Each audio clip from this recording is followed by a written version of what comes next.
श्रोताओं का स्वागत है। आज हम एक बहुत ही असाधारण व्यक्तित्व, एक आध्यात्मिक प्रकाश स्तंभ की यात्रा पर निकल रहे हैं जी जिन्होंने सदियों पहले मानवता को एक नई राह दिखाई। जी गुरु नानक।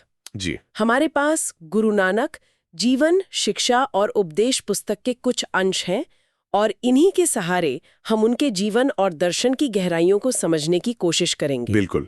ये वो दौर था, मतलब जब भारत सामाजिक और राजनीतिक उथल-पुथल से गुजर रहा था। बिल्कुल। बाबर का आक्रमण हो चुका था। हाँ, काफी अशांत समय था। और धर्म के नाम पर आप कह सकते हैं बाहरी आडंबरों का बोलबाला था। सही कहा। ऐसे माहौल में गुरु नानक शांति, एकता और सच्ची ईश्वर भक्ति का संदेश लेकर आए। हाँ, और उनका संदेश देखिए आज भी उतना ही बल्कि शायद ज्यादा प्रासंगिक है। ऐसे समय में जब दुनिया हमें कई बार बटी हुई नजर आती है, गुरु नानक की शांति, बराबरी और आडंबरों से परे जो सच्ची आध्यात्मिकता की बातें हैं वो हमें बहुत कुछ सिखा सकती हैं। तो हमारा मकसद आज यही है। जी, हमारा मकसद है इस स्रोत के आधार पर उनके जीवन की मुख्य घटनाओं, उनके जो मूल उपदेश थे और उनके गहरे प्रभाव को उजागर करना। चलिए तो कहानी की शुरुआत करते हैं उनके जन्म से। सन 1469 रावी नदी के किनारे बसा तलवंडी गांव, जिसे आज ननकाना साहिब कहते हैं, पाकिस्तान में। हाँ, ननकाना साहिब। वहां उनका जन्म मेहता कालूचंद और माता तृप्ता के घर हुआ। जैसा कि आपने कहा भी, स्रोत बताता है कि वो समय अत्याचार और अधर्मता था। बिल्कुल। और बचपन से ही नानक का स्वभाव कुछ अलग था, मतलब एकांत प्रिय, ज्यादा सोचने वाले और साधु संतों की संगति में रुचि रखने वाले। ये पृष्ठभूमि बहुत अहम है। अक्सर ऐसा होता है कि ऐसे ही चुनौतीपूर्ण समय में महान आत्माएं जन्म लेती हैं जो समाज को रास्ता दिखाती हैं। सही। उनका बचपन का ये जो मननशील स्वभाव था, एकांत में चिंतन करना, ईश्वर के प्रति एक स्वाभाविक झुकाव, ये उनके भविष्य के मार्ग का साफ संकेत दे रहा था। ये सिर्फ बच्चों वाली जिज्ञासा नहीं थी, ये एक गहरी खोज की शुरुआत थी, ऐसा लगता है। और उनकी शिक्षा का अनुभव भी मतलब पारंपरिक नहीं रहा। हाँ, ये बड़ा रोचक है। जब 7 साल की उम्र में उन्हें हिंदी सीखने के लिए शिक्षक गोपाल पांधा के पास भेजा गया, तो उन्होंने पढ़ाई से ज्यादा ज्ञान के सार पर ही सवाल उठा दिया। अच्छा, क्या कहा उन्होंने? उन्होंने पूछा कि इस सांसारिक ज्ञान का क्या लाभ अगर ईश्वर का सच्चा ज्ञान ही ना हो। उन्होंने तो यहाँ तक कह दिया कि ईश्वर प्रेम को स्याही बनाओ, बुद्धि को कागज और हृदय को लेखक बनाकर प्रभु की स्तुति लिखो। अरे, 7 साल के बालक के मुंह से ऐसी बातें? हाँ। ये दिखाता है कि उनकी नजर हमेशा सतही चीजों से हटकर गहरे अर्थ पर, ईश्वर ज्ञान पर टिकी थी। वो सिर्फ अक्षर ज्ञान नहीं चाहते थे, वो उस ज्ञान का उद्देश्य जानना चाहते थे। और ये उस समय की जो स्थापित शिक्षा प्रणालियां थीं, उनको एक तरह की चुनौती थी जो उस उम्र में कोई सोच भी नहीं सकता था। बिल्कुल। ऐसा ही कुछ संस्कृत शिक्षक पंडित ब्रजनाथ के साथ भी हुआ। अच्छा, उनके साथ क्या हुआ? जब पंडित जी ने उनके सामने ओम लिखा, तो बालक नानक ने उसका अर्थ पूछ लिया। हाँ। अब शिक्षक तो अपनी असमर्थता जता दी, तो कहते कि नानक ने खुद ही ओम के गहरे आध्यात्मिक अर्थ, उसकी सर्वव्यापकता, सृष्टि का मूल, इसकी ऐसी व्याख्या की कि पंडित जी हैरान रह गए। कमाल है। इसमें आकर्षक बात यह है कि कैसे वो बालक पारंपरिक ज्ञान की सीमाओं को पहचान रहा था और उसके मूल तत्व, उसके सार को पकड़ने पर जोर दे रहा था। सही कहा। ये उनकी उम्र से कहीं आगे की गहरी आध्यात्मिक समझ और आत्मविश्वास को दिखाता है। वो रटे रटाए ज्ञान से संतुष्ट नहीं थे। और पिता कालूचंद जी, वो तो उन्हें दुनियादारी में लगाना चाहते थे। कभी खेतीबाड़ी, कभी पशु चराना, कभी दुकान संभालना। हाँ, एक पिता की तरह। लेकिन नानक का मन इन कामों में रम ही नहीं पाता था। खेती करते तो ध्यान में खो जाते हैं। अच्छा। एक बार का किस्सा है जब उनके चराए पशु पड़ोसी के खेत में घुस गए और पिता ने उन्हें डांटा, तो उनका जवाब था, मैं आलसी नहीं हूँ, मैं तो अपने निजी खेतों की रखवाली कर रहा हूँ। अपने निजी खेत? ये क्या मतलब हुआ? हाँ, तो पिता ने भी यही पूछा कि उनके खेत कहाँ हैं? तो उनका उत्तर बहुत अद्भुत और प्रतीकात्मक था। क्या कहा? उन्होंने कहा, मेरा ये शरीर ही खेत है, मन इसे जोतने वाला किसान है, अच्छे कर्म खेती हैं, विनम्रता से सींचना है, ईश्वर का नाम बीज है, संतोष यानी सब्र इसका पटेला है और विनम्रता ही इसे बचाने वाली बाढ़ है। वाह, देखिए कैसे वो रोजमर्रा के काम को भी एक गहरे आध्यात्मिक रूपक में ढाल रहे थे। हाँ। यह सांसारिक संपत्ति और सफलता के प्रति उनकी गहरी अनासक्ति को दिखाता है, जो बाद में उनके उपदेशों का केंद्रीय भाव बनी। और दुकानदारी का किस्सा भी है। जब पिता ने दुकान सौंपी तो वो सामान जरूरतमंद साधुओं और गरीबों में बांट देते थे। हाँ, सुना है। कहते थे, मेरी दुकान तो इस देश काल में बनी है, जिसमें सत्य और आत्मानुशासन का माल भरा है। और वो 20 रुपए वाला किस्सा तो बहुत मशहूर है। हाँ हाँ, वो तो बहुत प्रसिद्ध है। पिता ने लाभ कमाने वाला सौदा करने भेजा और नानक ने उन पैसों से भूखे साधुओं को भोजन करा दिया। घर लौटकर कहा कि यही सर्वाधिक लाभप्रद सौदा है। ये घटना उनके मूल्यों को बिल्कुल साफ कर देती है। सही। भौतिक मुनाफे से कहीं ज्यादा जरूरी है इंसानी हमदर्दी और सेवा। ये सिर्फ दान नहीं था, ये उस समय की जो व्यापारिक मानसिकता थी, जहां मुनाफा ही सब कुछ था, उसको सीधे तौर पर चुनौती देना था। बिल्कुल। नानक दिखा रहे थे कि असली लाभ भौतिक नहीं, आध्यात्मिक और मानवीय है। ये सोच उस दौर के लिए क्रांतिकारी थी। हाँ, वे लगातार पारंपरिक अपेक्षाओं को एक आध्यात्मिक नजरिए से नई परिभाषा दे रहे थे। सच्ची कमाई उनके लिए सेवा और ईश्वर की याद में थी, ना कि पैसों में। पिता ने व्यापार नहीं तो नौकरी करने को कहा। उनका जवाब था, मैं तो पहले से ही ईश्वर का दास हूँ। मैं पूरी लगन और ईमानदारी से अपने मालिक यानी ईश्वर की सेवा में लगा हुआ हूँ।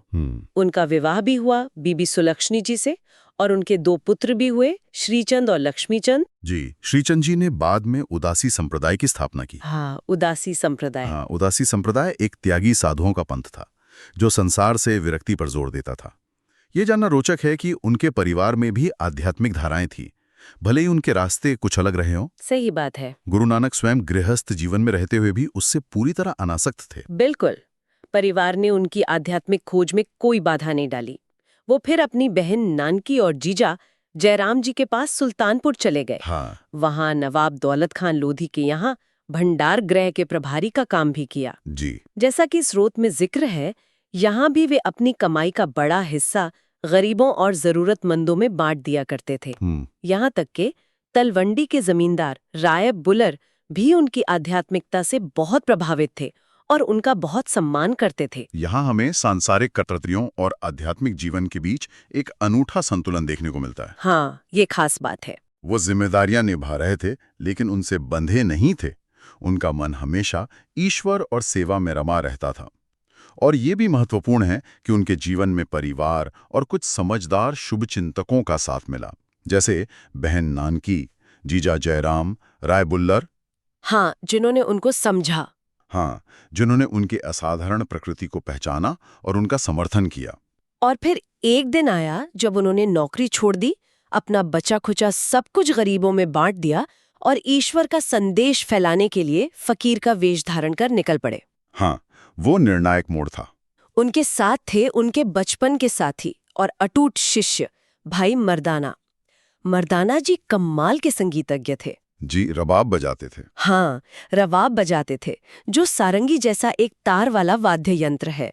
जब गुरु नानक भजन गाते थे, यहीं से उनकी उन लंबी यात्राओं का आगाज हुआ जिन्हें उदासियां कहा जाता है। मर्दाना का साज बहुत ही महत्वपूर्ण था। गुरु नानक ने कीर्तन को, मतलब संगीत के साथ ईश्वर के गुणों और नाम का गायन करने को भक्ति और ईश्वर से जुड़ने का एक प्रमुख साधन माना। भक्ति में संगीत का उस दिव्य आह्वान का एक अभिन्न अंग बन गया।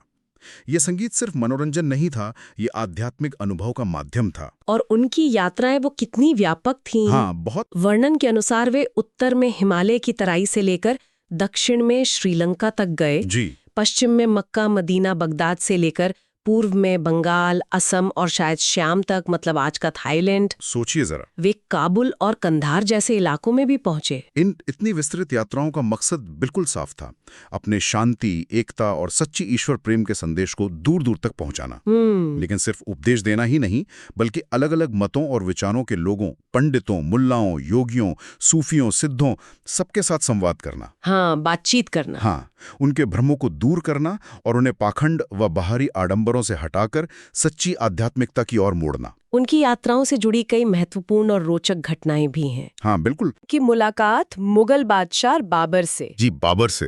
कहा जाता है कि बाबर उनके व्यक्तित्व से बहुत प्रभावित हुआ और उनका आदर किया। गुरु नानक ने बाबर से अमीनाबाद में बंदी बनाए गए निर्दोष साधुओं को रिहा करने और उनकी लूटी हुई संपत्ति लौटाने को कहा। और बाबर ने मान लिया। हाँ, जिसे बाबर ने मान लिया। और ये घटना बताती है कि गुरु नानक ने सिर्फ दया की अपील नहीं की, बल्कि बाबर को नैतिक उपदेश भी दिया। अच्छा। उन्होंने उसे ईश्वर की उपासना करने, न्यायप्रिय और सदाचारी बनने, शराब और जुए जैसी बुराइयों से दूर रहने, साधु संतों का सम्मान करने और खासकर जीती हुई प्रजा के प्रति नरम और दयालु व्यवहार करने की सलाह दी। अरे वाह! ये उनकी असाधारण निर्भीकता और नैतिक प्रभाव को दर्शाता है कि उन्होंने उस समय के एक शक्तिशाली सम्राट के सामने भी सत्य और धर्म की बात कहने में संकोच नहीं किया। सच में। एक और दिलचस्प वाकया मुल्तान का है। मुल्तान उस समय पीरों और फकीरों का गढ़ माना जाता था। हाँ, बिल्कुल। जब गुरु नानक वहां पहुंचे तो कहते हैं कि वहां के पीरों ने उनके पास दूध से ऊपर तक भरा एक कटोरा भेजा। अच्छा, इसका क्या मतलब था? इसका सांकेतिक मतलब था कि मुल्तान पहले से ही धार्मिक गुरुओं से भरा है, यहाँ आपके लिए कोई जगह नहीं है। अच्छा, ये तो एक तरह की चुनौती या स्वागत ना करने का इशारा था। हाँ, लेकिन गुरु नानक का जवाब उनकी बुद्धिमत्ता और शांति प्रियता का प्रमाण है। क्या किया उन्होंने? उन्होंने उस दूध के कटोरे में कुछ बताशे मतलब मिश्री और एक चमेली का फूल डालकर वापस भेज दिया। अच्छा, और इसका क्या मतलब? इसका अर्थ था जैसे ये बताशा दूध में मिठास घोल देगा और घुल मिल जाएगा, वैसे ही मैं आप सब में प्रेम पूर्वक घुल मिल जाऊंगा। और जैसे ये फूल दूध के ऊपर अपनी खुशबू बिखेरता हुआ तैर रहा है, वैसे ही मेरा स्थान आप सबके बीच सम्मानजनक रहेगा, सबसे ऊपर। क्या बात है!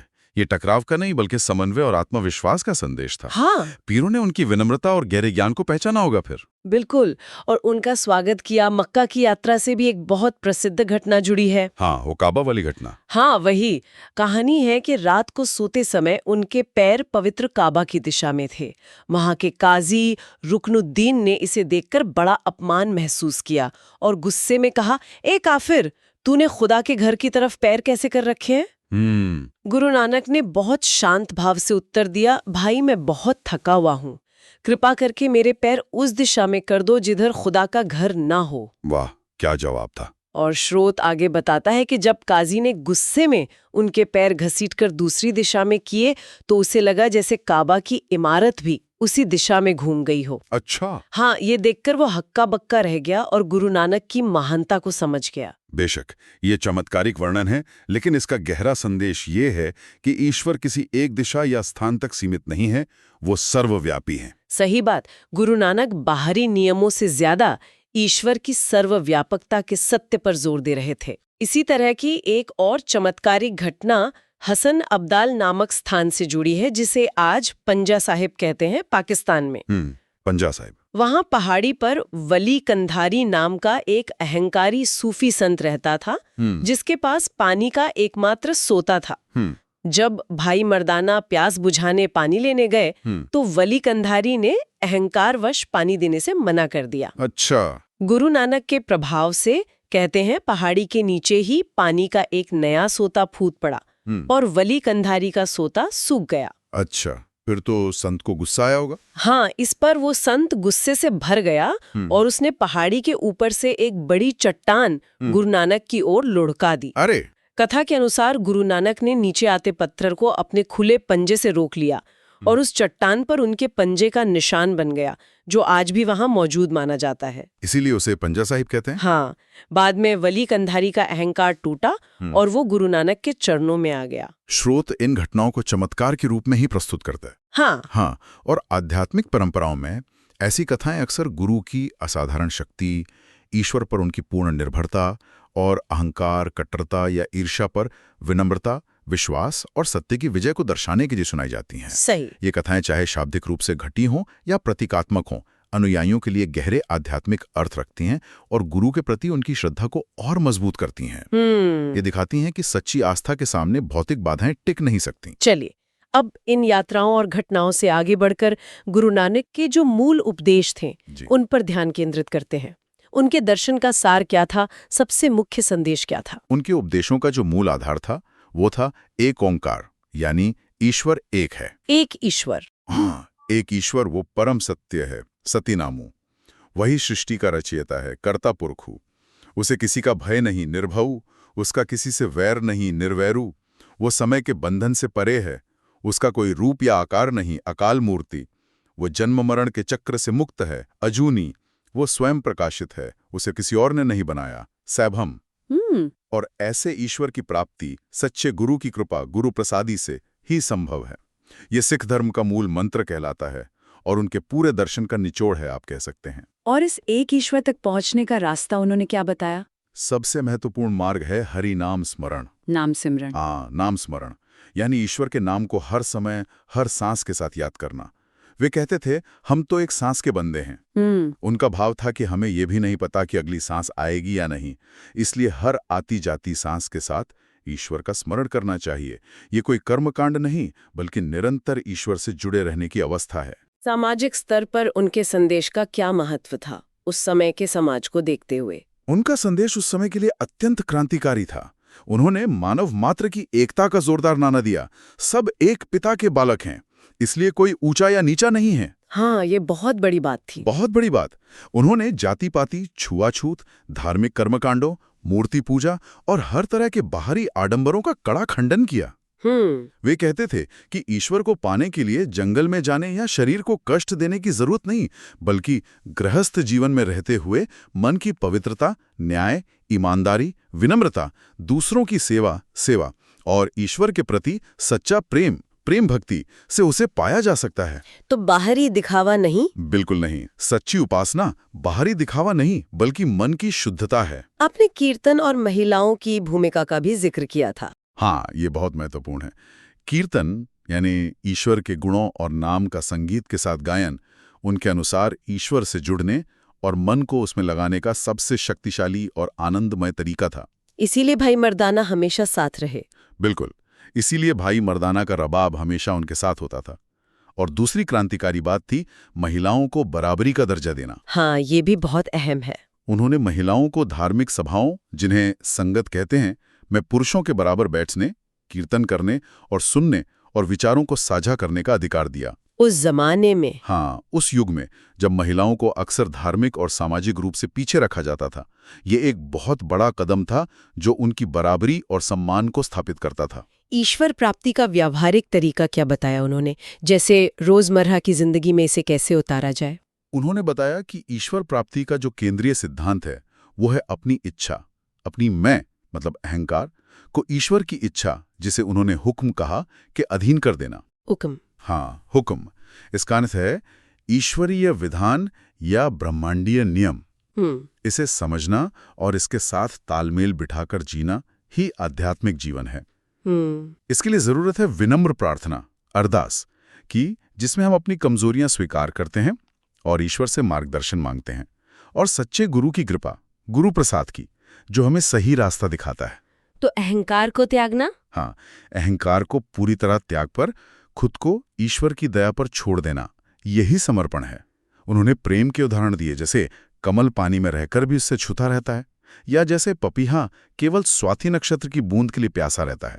वैसे ही भक्त का प्रेम अनन्य और निस्वार्थ होना चाहिए।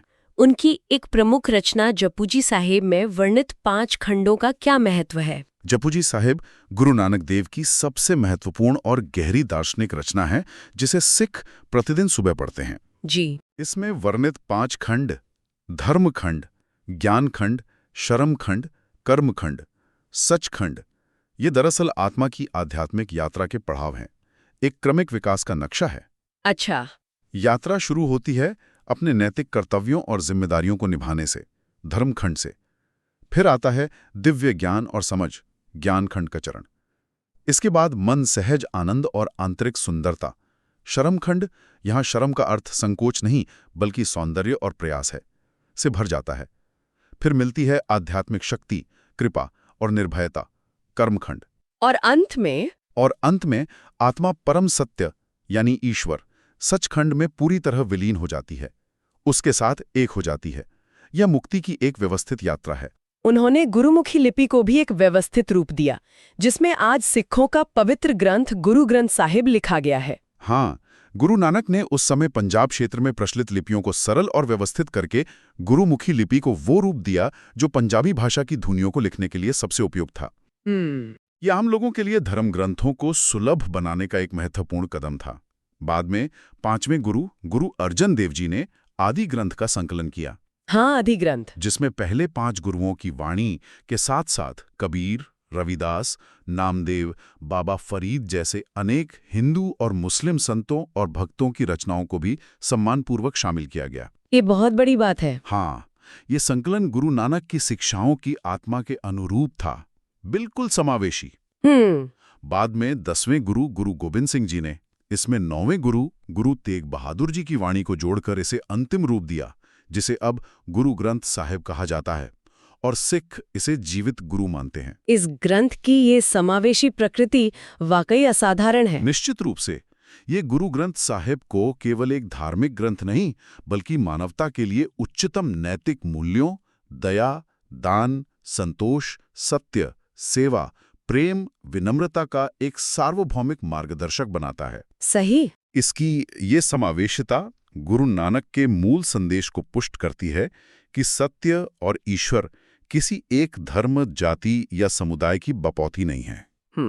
साथ ही ये ग्रंथ काम, क्रोध, लोभ, मोह, अहंकार जैसे 5 विकारों की कठोर निंदा करता है और इनसे बचने का मार्ग दिखाता है। गुरु नानक ने अपने जीवन के अंतिम वर्ष कहाँ और कैसे बिताए? जीवन भर यात्राएं करने के बाद अपने अंतिम लगभग 18 वर्ष गुरु नानक ने रावी नदी के किनारे बसा एक नए गांव करतारपुर में बिताए। करतारपुर यानी करतार का शहर? हाँ, ईश्वर का शहर। ये स्थान अब पाकिस्तान में है। यहाँ वे एक सामान्य गृहस्थ और किसान की तरह रहते थे, अपने हाथों से खेती करते थे। अच्छा। उनका परिवार भी यहीं उनके साथ रहता था। उन्होंने यहाँ एक धर्मशाला बनवाई, जहाँ रोज सुबह शाम कीर्तन और सत्संग होता था। और लंगर की प्रथा भी यहीं शुरू हुई? हाँ, यहीं पर लंगर की प्रथा भी स्थापित हुई, यानी बिना किसी भेदभाव के सभी लोगों का एक साथ बैठकर भोजन करना। ये समानता और सेवा का प्रतीक बन गया। और फिर 1539 ईस्वी में उनका महाप्रयाण हुआ। जी। उन्होंने अपने जाने से पहले अपने एक सबसे निष्ठावान और योग्य शिष्य भाई लहना जी को अपना आध्यात्मिक उत्तराधिकारी नियुक्त किया। हाँ, और उन्हें अंगद नाम दिया। हाँ, अंगद यानी मेरे अंग से उत्पन्न या मेरा ही अंश। वे दूसरे सिख गुरु गुरु अंगद देव कहलाए। और इस प्रकार गुरु नानक द्वारा शुरू की गई गुरु परंपरा आगे बढ़ी, जो 10वें गुरु गुरु गोबिंद सिंह जी तक चली। बिल्कुल। करतारपुर में एक आदर्श समुदाय का निर्माण, लंगर जैसी संस्था की शुरुआत और गुरु गद्दी की परंपरा स्थापित करना, ये सब सुनिश्चित करता था कि गुरु नानक का संदेश और उनका काम उनके शरीर छोड़ने के बाद भी न केवल जीवित रहे, बल्कि और फैले। हाँ, बल्कि संगठित रूप से फले फूले और पीढ़ी दर पीढ़ी आगे बढ़े। ये उनकी विरासत को संस्थागत रूप देना था, जो आज सिख धर्म के रूप में पूरी दुनिया में जीवंत है और लाखों लोगों को प्रेरणा दे रहा है। नानक का जीवन और उनके उपदेश हमें यही दिखाते हैं कि कैसे मुश्किल और बटे हुए समय में भी ऊंचे आदर्शों पर टिका रहा जा सकता है। बिल्कुल। कैसे ईश्वर में सच्ची आस्था, इंसानियत की एकता, निष्काम सेवा और बाहरी आडंबरों से मुक्त सच्ची भक्ति का रास्ता अपनाया जा सकता है। जी। उनका एक ईश्वर, सारी मानव जाति एक का संदेश, ये किसी एक समय या स्थान के लिए नहीं, बल्कि हमेशा और हर जगह के लिए प्रासंगिक है। और श्रोताओं के लिए एक विचार के साथ इस चर्चा को समाप्त करते हैं। जी। जैसा कि हमने देखा, स्रोत ग्रंथ बार बार ईश्वर की इच्छा या विधान, जिसे हुक्म कहा गया है, उसको समझने और उसके साथ अपनी इच्छा का तालमेल बिठाने पर जोर देता है। हुक्म। हाँ, साथ ही हर परिस्थिति में, चाहे सुख हो या दुख, एक संभाव, एक आंतरिक संतुलन बनाए रखने की बात करता है। जरा इस पर सोचें। स्वीकार्यता यानी एक्सेप्टेंस और ईश्वरीय इच्छा, हुक्म को समझने की ये जो अवधारणा है, ये आज के हमारे इस अनिश्चित, जटिल और अक्सर तनाव भरे जीवन की चुनौतियों, सफलताओं, असफलताओं और अप्रत्याशित घटनाओं का सामना करने में किस तरह मददगार हो सकती है। ये गहरा सवाल है। क्या ये स्वीकृति केवल निष्क्रियता है, या फिर ये परिस्थितियों की गहरी समझ से उपजी आंतरिक शांति और शक्ति का मार्ग है? सोचने वाली बात है।